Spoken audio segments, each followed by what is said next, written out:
لوگوں کی عادت ہوتی ہے کہ وہ بہت زیادہ چیخ چیخ کے بولتے ہیں اور بلند آوازی سے گفتگو کرتے ہیں.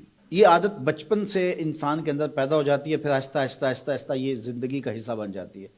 پھر وہ اپنے آپ کو روکنا بھی چاہے تو روک نہیں سکتے. اس لیے بچوں کو اس سے منع کر دینا چاہیے کہ وہ چیخ کر نہ بولیں، چلا کر نہ بولیں، درمیانی آواز سے گفتگو کریں. تو کہا اپنی آواز کو پست رکھو. اور یہ ممبر و محراب کے مالکوں کو بھی خاص طور پہ اس بات کا بہت خیال رکھنا چاہیے کہ ان کی آواز لوگوں کے کانوں پر بوجھ نہ بنے. سنجیدگی کے ساتھ، متانت کے ساتھ بات کرنا، سنجیدگی اور متانت کے ساتھ بات کو سننا، یہ شریعت کے آداب ہیں. جب کسی سے ہم کلام ہوں تو آپ بھی بلند آواز نہ ہو، اور دوسرا وہ اس کا جو جواب دے رہا ہو اس کی توجہ بھی بھٹکنے نہ پائے، وہ اپنے احساسات سے یہ بات بتائے. اور کہیں جواب دینا ضروری ہو تو حرج بھی نہیں ہے. آواز کو معتدل رکھو، خوبصورت رکھو. تو جس طرح بولنے کے آداب ہے اس طرح سننے کے بھی آداب ہے. ویسے ماہرین کہتے ہیں کہ تیز آوازیں بندہ پونے گھنٹے سے زیادہ نہیں سن سکتا. یعنی اس کا سٹیمنا جو ہے وہ اتنا ہی ہے کہ وہ اتنا سن لے.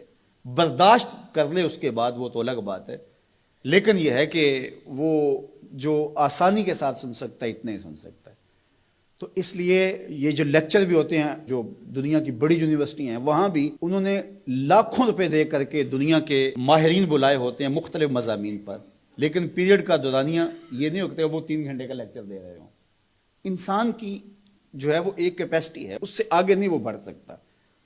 اور مجھے بتائیے انسان کو بنانے والے سے بہتر کون بتائے گا؟ قرآن بتاتا ہے.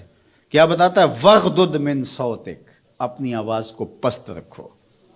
باقی اس کے الگ احکام ہیں کہ اذان دے رہے ہیں، آپ کسی کو پکار کر رہے ہیں، جنگ میں رجز ہے یا کوئی اور بات ہے.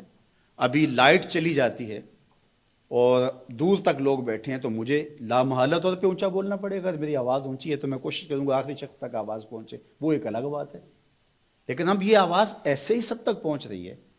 تو ان آداب کو جب ہم سمجھتے نہیں ہیں تو اپنی بات کو اچھی، کچھ لوگ سمجھتے ہیں کہ زور سے بولیں گے تو لوگوں کے اندر بات اترے گی. ایسا نہیں ہے. بات زور سے بولنے سے نہیں اترتی، بات دلیل سے اترتی ہے. رومی علیہ رحمہ فرماتے ہیں کہ بادلوں کے گرجنے سے نہیں، پھول کھلتے ہیں بارش کے برسنے سے. تو بارش برسے گی تو پھر پھول کھلیں گے، بلکہ وہ جتنی آہستہ آہستہ برسے گی اتنی ہی جذب ہوتی چلی جائے گی. سہج پکے سو میٹھا ہو. اس لیے اپنے لہجوں کو خوبصورت بھی بنائیے